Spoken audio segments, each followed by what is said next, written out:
Welcome to the Allegedly Loophole Olympics, the thrilling event where we turn gossip into gospel. Our stadium today?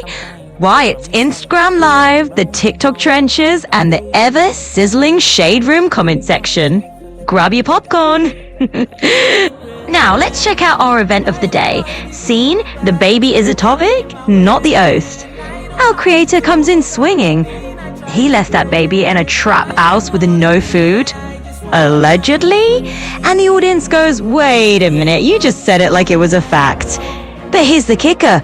You can't just shove a lie down the timeline's throat and then toss allegedly on top like it's some kind of fancy castle.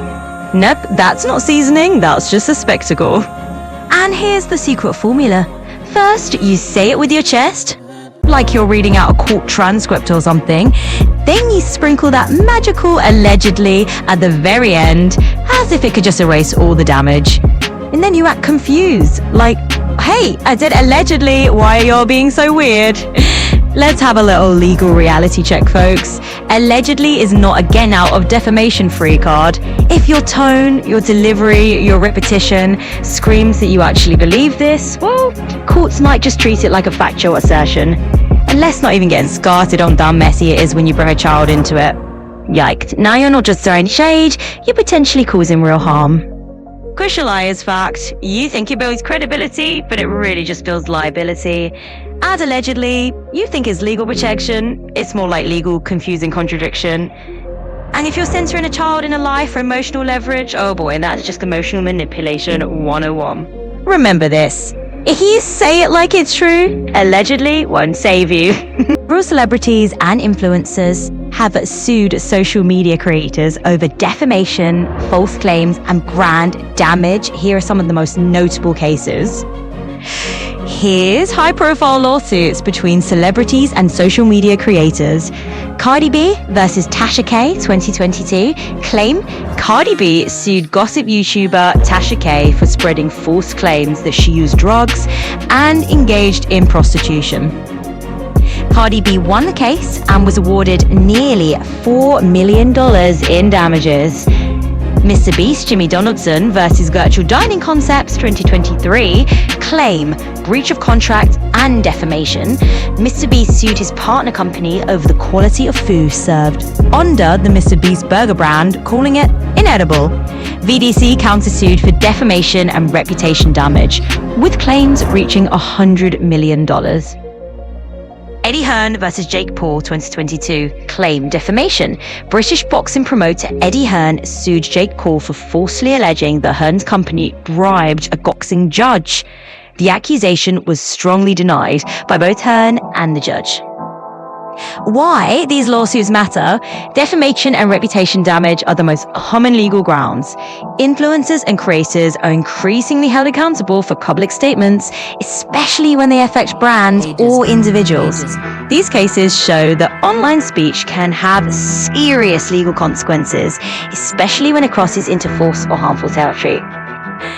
When creators say allegedly and then make those grand false claims on a baby or on God, they are mixing a cocktail of legal cover with some heavy emotional manipulation. But guess what? Comic pause. And that combo does not always hold up. Here's why. First of all, allegedly is not your magic shield. Just tossing in allegedly does not give you automatic bulletproof protection from defamation or slander. Oh no. If what you say is clearly false and harmful, and you present it as fact, even with a dash of allegedly, you can still be walking straight into that legal file. And remember, intent matters. If you are using allegedly with a sneaky little wink or naring it before a big whopper of a lie, yeah, courts see right through that. And then we've got the on a baby move. Oh, that is pure emotional manipulation. You swear on something innocent and pure and you think, oh, they'll trust me now. But no, if your claim is off, swearing on a baby doesn't magically turn a lie into a truth. It's just a fancy deception tactic. Oh, and now talk about why it backfires. When you stack allegedly and on a baby on something that's just plain false, you're layering contradictions, and folks notice. They tag it, they archive it, and they expose it, and eventually, boom, public backlash. People are sharp, they see right through those emotional tricks, and it chips away at credibility. So yes, let's tag this tactic into the perfect storm of what we might call allegedly on a baby is the new I swear I'm lying. Let's get that quote in shining marble and gold. Big theatrical flourish. So, step 1, obsess daily. You wake up, you hate her. You tweet, you stitch. You duet, you comment, you refresh, you repost. Congratulations, you've just become her unpaid marketing team. Step 2, mock the baby. You say it's about the mom, but somehow the baby's fate is in every meme, every parody, every fake diagnosis. You didn't just cross a line, you built a neon-lit highway to defamation court. Step 3, create parody accounts. You thought you were being funny. Turns out impersonating a child and altering his image might be the fastest way to get subpoenaed by a lawyer who smells settlement money. Step 4, speculate on health without evidence. No public confirmation, no medical records, just vibes and cruelty. You're not just wrong, you're potentially liable. And if she sues, your comment becomes Exhibit A. Step 5, drive engagement. Every stitch, every repost, I'm just saying, boosts her visibility. You hate her so much, you accidentally made her algorithm royalty. Step 6, she lawyers up. She's quiet, she's watching, she's screenshotting, and boom, class action, emotional distress, child exploitation, platform negligence. Suddenly, your meme is in a courtroom slideshow. Step 7, she wins, you trend. She walks away with 7 figures, you walk away with a letter. You didn't just mock a child, you built the cake yourself. People claim they're just talking about the mom, yet their commentary, parody accounts and altered images directly target a child who cannot consent, cannot defend himself, and whose health status has never been publicly confirmed. That's not just irresponsible, it's spiritually bankrupt. Contradiction analysis. We're not mocking the baby. What? Actively circulating edited photos, parody accounts, and speculative commentary. It's about the mum, but the child's image, health, and dignity are the centerpiece of the ridicule. Nobody's making fun of him, yet the internet is flooded with memes, jokes, and altered videos that do exactly that. Legal and ethical implications. If Croissant were to pursue legal action, especially under child privacy, defamation, or emotional distress statutes, the platforms could be held liable for enabling mass harassment. And if she wins, every person who contributed to the spectacle becomes part of the case study in how digital cruelty backfires. Imagine the archive flip. Imagine the risk he's flipped into a lawsuit. Every meme, every comment, every parody account becomes evidence.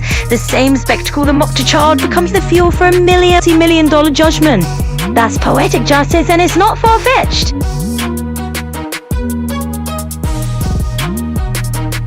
To call numbs discernment, that image, placing a baby in a coffin-like stroller at the beach, isn't just tasteless, it's spiritually reckless. It's the kind of visual that treats symbolism like a joke, ignoring the power of suggestion, resonance, and manifestation. People laugh because they've been conditioned to see shock as entertainment, not consequence. They forget the images in print, that motifs carry weight, that what you mock, you indict. And in the case of children, innocence, those invitations are especially dangerous. This kind of humor is a symptom of a deeper cultural disconnection from spiritual responsibility, from the sacredness of life, from the reality that energy follows attention. Your archive is built to counter this exact kind of spectacle by tagging it, exposing it, and replacing it with clarity and protection. So next time someone drops a lie about a baby, delivers it like gospel, and sprinkles allegedly on top like it's legal glitter, just know they're not reporting, they're performing. They're not protected, they're exposed. And if the baby's name is Krishan Jeezy Porter, the receipts are already archived, the contradictions are tagged, and the circus tent is collapsing. Allegedly won't save you from the truth, it just makes your lie easier to screenshot.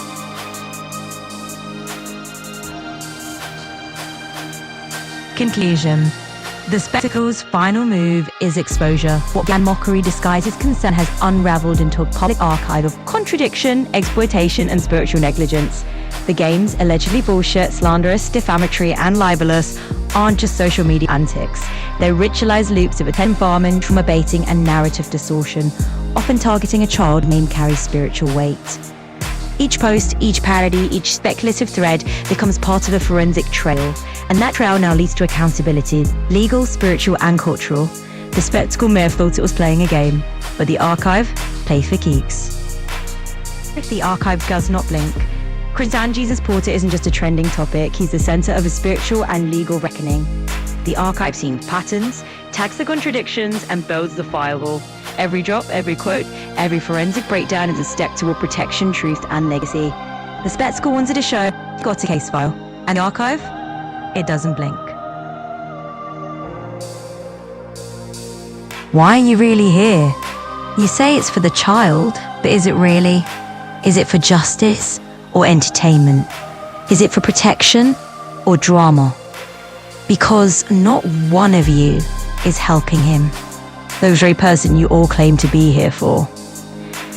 The circus isn't neutral turned Christian Jesus Porter into a spectacle, a baby, an innocent child. He cannot speak for himself. He cannot defend himself. He cannot choose for himself. Yet you treat him like a cast member in a circus, a storyline, a prop. Call to action, remove him from the stage. He needs to be removed from social media. His name needs to be removed from every platform. This isn't advocacy, it's exploitation. You are keeping the chains on him, the generational curses, the spiritual weight. Final word, he will break them. But I know God gave him a task. He will break those chains on both sides of his family. He will be everything they are not.